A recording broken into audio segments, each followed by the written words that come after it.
Well, welcome to the final national on Punters Guide of the season. We've got Joel and Frankie once again to talk us through the highlights of Sandown. On this week's edition of Where's Frankie? You can see his skyline behind him. Where have we been? Bahrain, Dubai, Cheltenham, Hong Kong. Not very sunny. It's not very sunny from Hong Kong, but yeah, it's been good fun. Happy Valley on the Wednesday, Sandown on the Saturday, Sharton on the Sunday. That's a good week's racing. It certainly is. He's flying back. Flying back. Sandown. He's going to enjoy it. Where are you? I am 450 feet above the skyline of Liverpool in the Hits Radio Tower. There you are. You see, well, all bases covered. Chester, Liverpool, and Hong Kong. But we're going to try and find you some winners at Sandown. Before we do, though, Frankie, you're there for Hong Kong International Day on Sunday, isn't it? Just give us a brief rundown of what you're looking forward to. Yeah, it's a cracking week. I mean, I would sell this as a trip to anyone if you could do it, because they have the racing every Wednesday and Sunday, which fits in nicely. If you fly out on the Monday, you land Tuesday. You've got your Happy Valley on Wednesday, which is like under the lights in the city.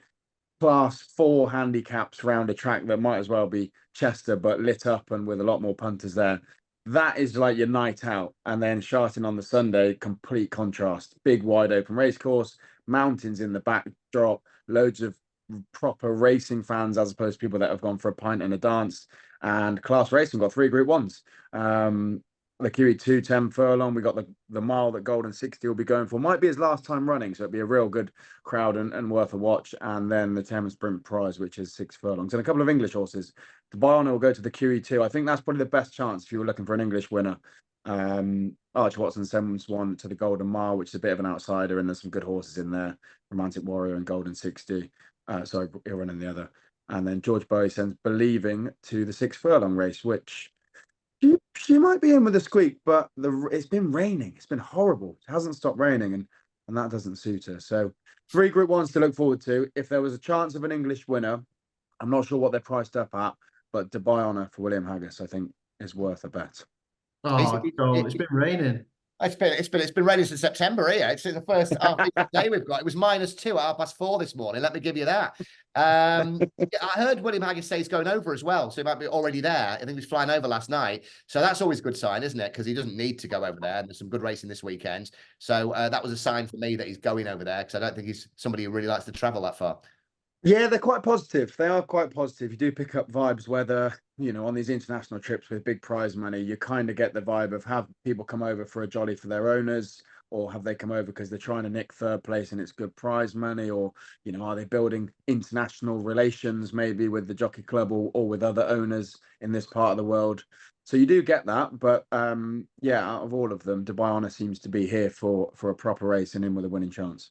If we're trying to build relationships, why don't we get Neil Callan out there? He could be the go-between between England and Hong Kong. Now, this week, if let's do a last lucky 31 or whatever for the last day of this, right? If this comes in, we're planning forget Dubai now, forget Barbados, lads trip to Hong Kong.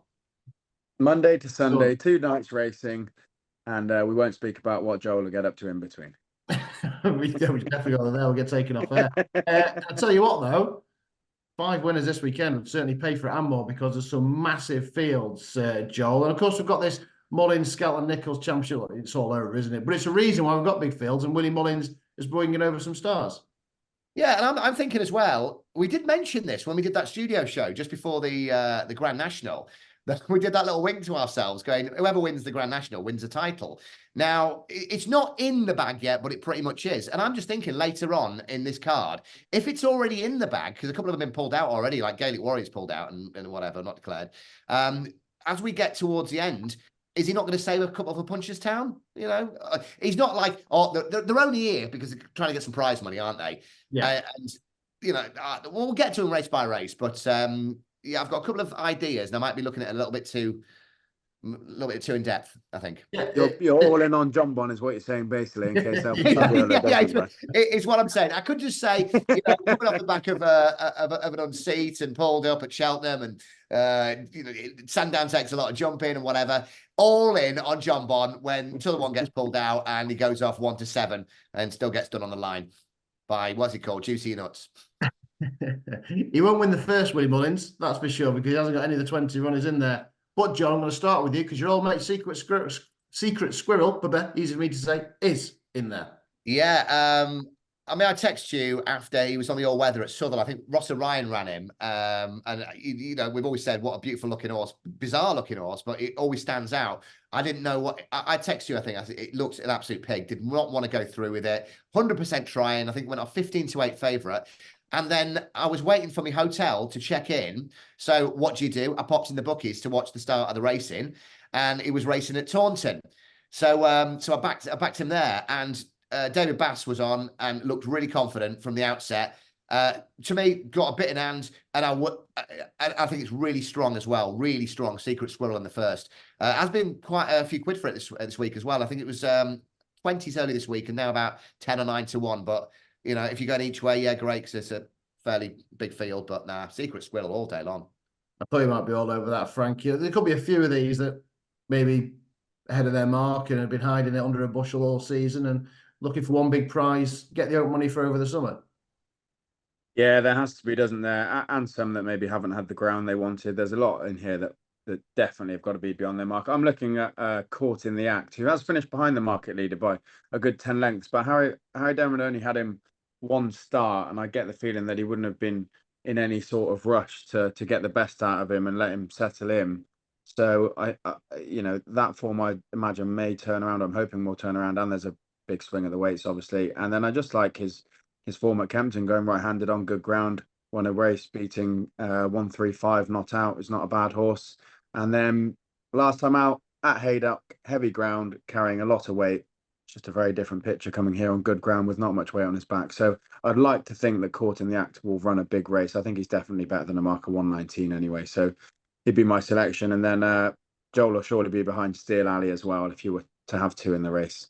The old Sam Thomas fan club with Sammy Twiston on board, giving it absolute socks.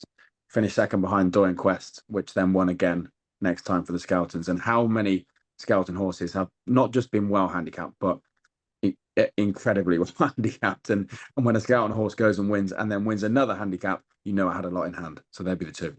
Yeah, 4 wins in the last 7. Sam Thomas landed a bit of a touch of the day as well, that also didn't forget how to win.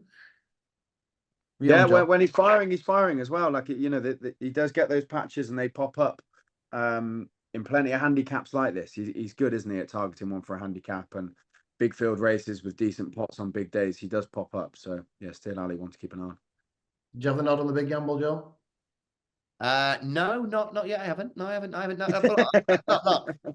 Like Langadan. You know, I'll say nothing bad about Dan Skelton. I mean, we say it every single week and right from the start of the season.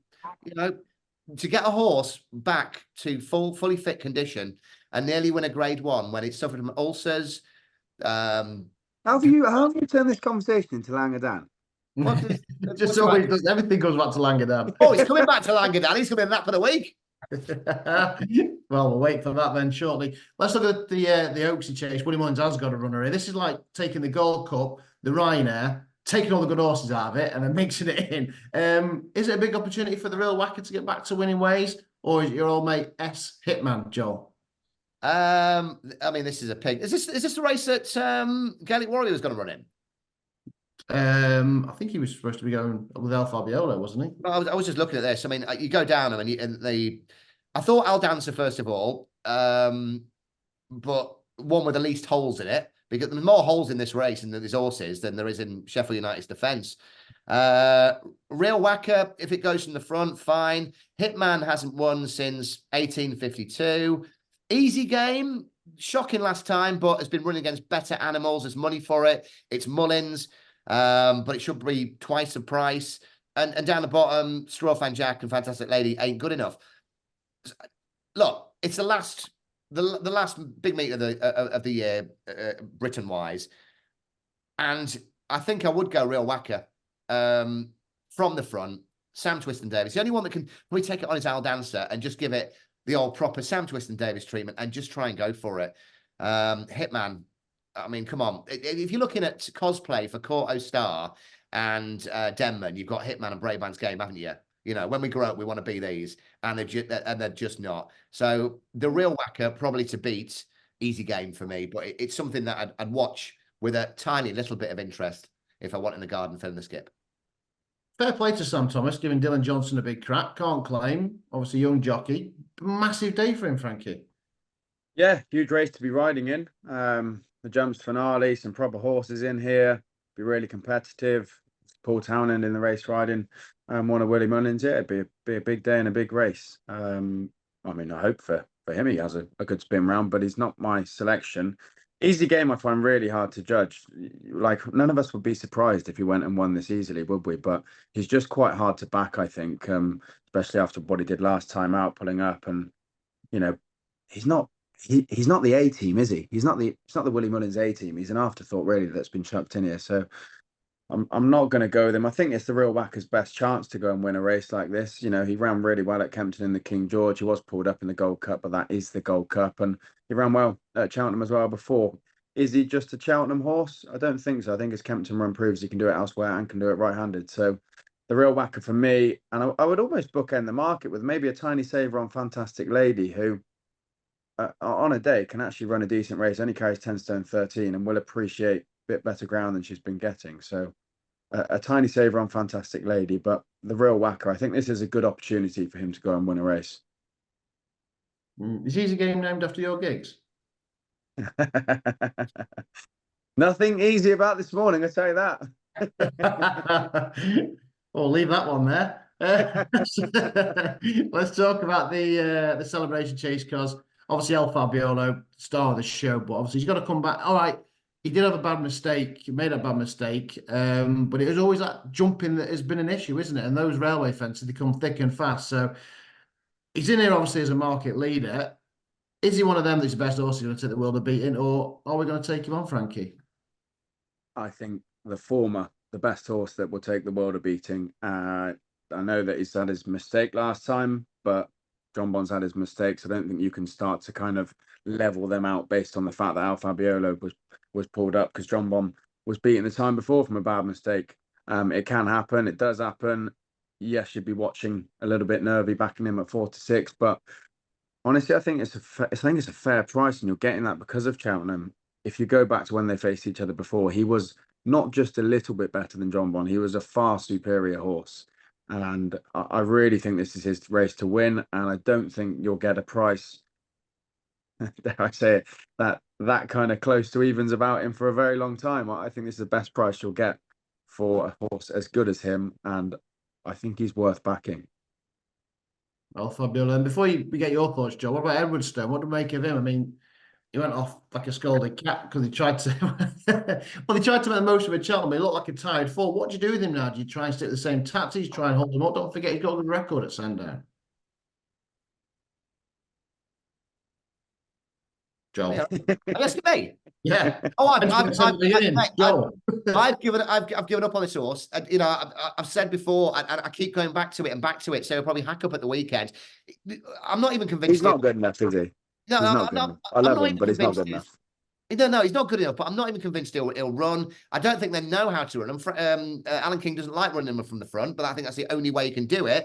But he didn't do it last time. And I just think the horse's head is so mangled that it doesn't know what it does. There was a golden chance last time. El Fabiolo, Bulldog, John Bond not even there. It was a golden opportunity that he couldn't convert, wasn't it? Yeah. So I don't think there's excuses. He's not good enough. There are no excuses. He's old enough, and also if he doesn't get his own way, he sulks. He's a bit like me at work. If I don't get my own way, I just have a paddy, have a sulk, and I couldn't have him. I mean, I'd probably have Boot Hill each way or to place before. I mean, he's fallen last twice, but you know, he's due on. He's a handicapper. Yeah, very progressive. It's all about two horses. That's yeah. I'm looking down, trying to get some value. Now we say two horses. However, do you remember a few years ago when Mullins was going for the title over here, and it was obvious that he couldn't win it, so he's pulled all of his horses out towards the end of the card and took a few grand fine. El Fabiolo didn't fall, but was said to be sore in that race at Cheltenham. So if he's here, the title's in the bag. Would you not just save him for Punchestown and John Bond goes off 1-5 or something? Would you not do that? And on price play, 9-4, 5-2, is it not worth just having a little go on John Bond? Because it is a two-horse race. El Fabiolo is the much better horse, but we don't know what's happened since then. How fit, how much work they put into him. He's only there to get money to title.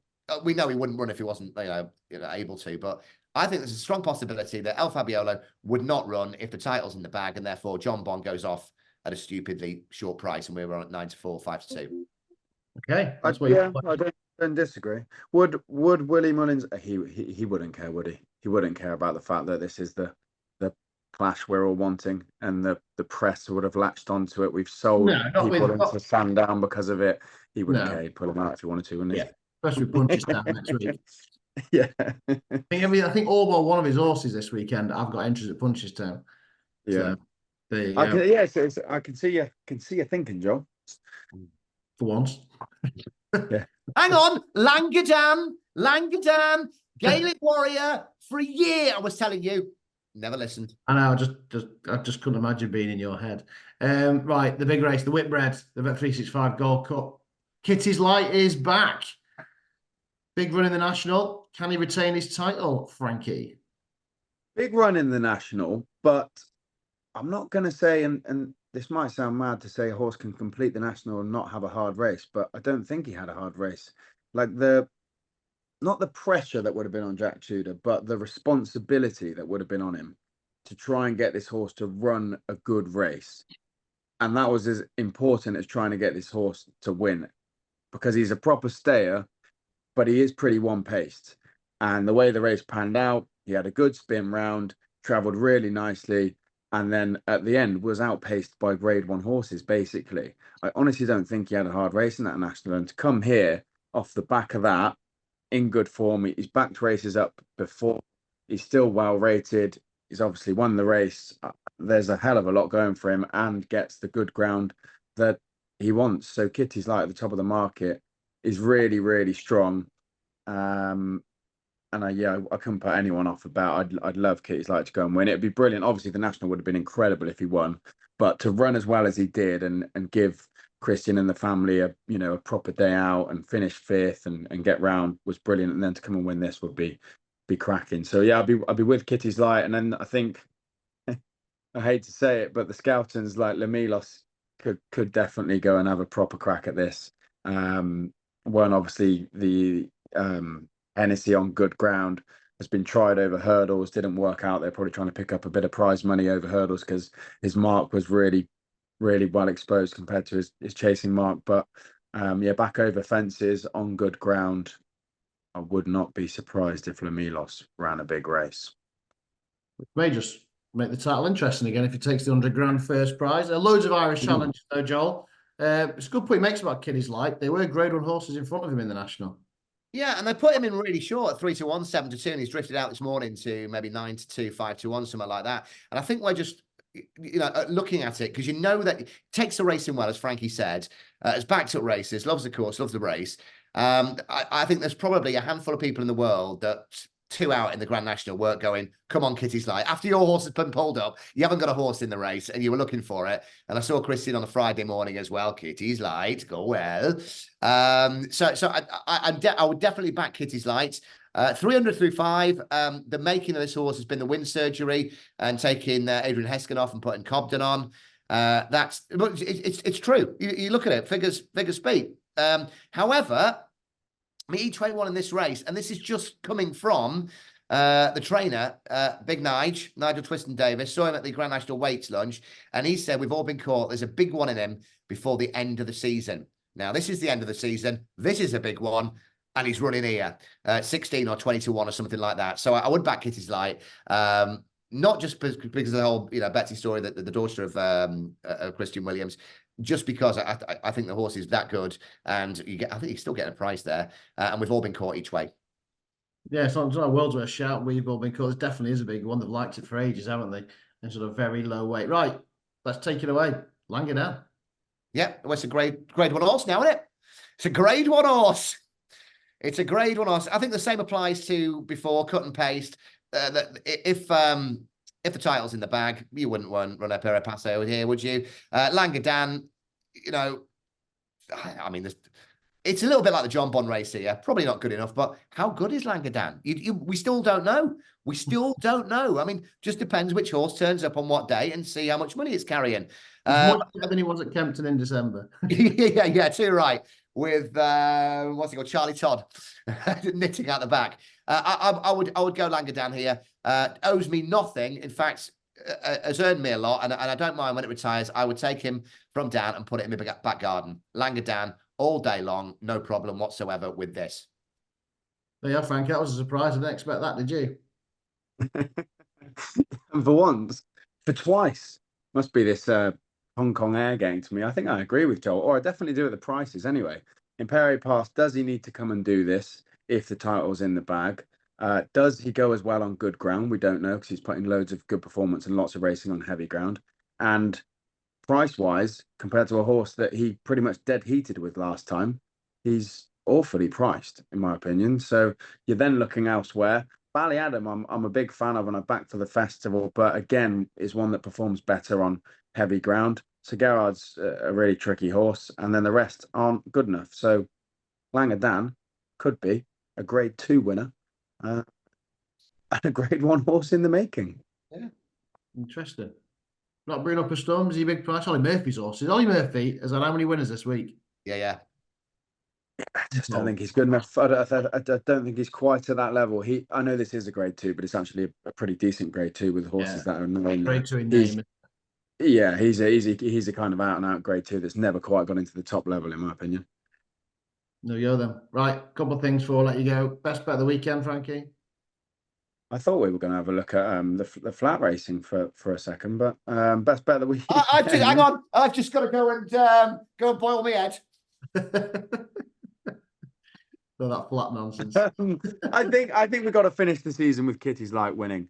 I think he's reasonably priced. And look, if you want something to cheer home, he's won the race before. He'll get round. He'll stay all day.